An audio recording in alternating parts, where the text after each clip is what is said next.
Hello and welcome. In this video I want to show you how to retrieve all of the QuickBooks list data that you're going to need.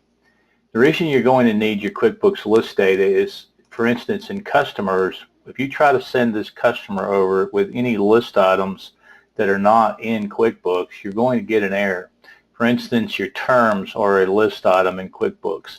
If we send over a term that is not in there, you're going to get an error, and you'll see that.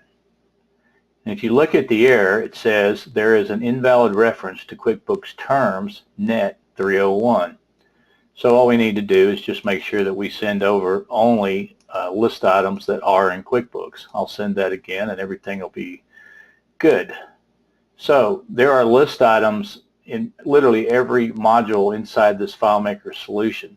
In the customer, there are terms, preferred payment, tax items, customer type. And in your purchase orders and estimates, you have ship via, you have class, you have terms, sales reps. So all of those things do need to be accurate. So where you get those items is you go to Setup and you go to the QB list.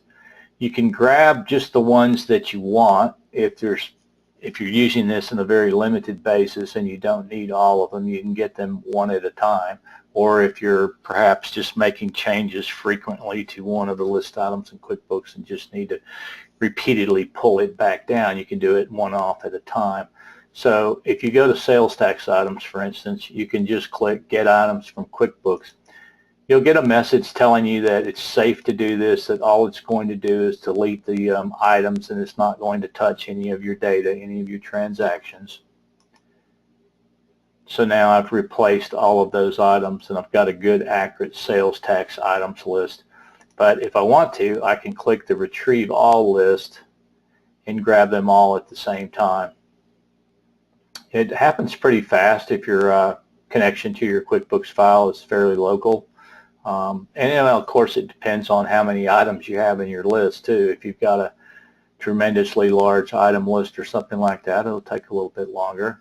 But it really runs through it pretty quick. So now I've gotten all of my list from QuickBooks, and I know that if I send over any customers or vendors or sales orders, I know that it's not going to hang because I have a list item that isn't in QuickBooks.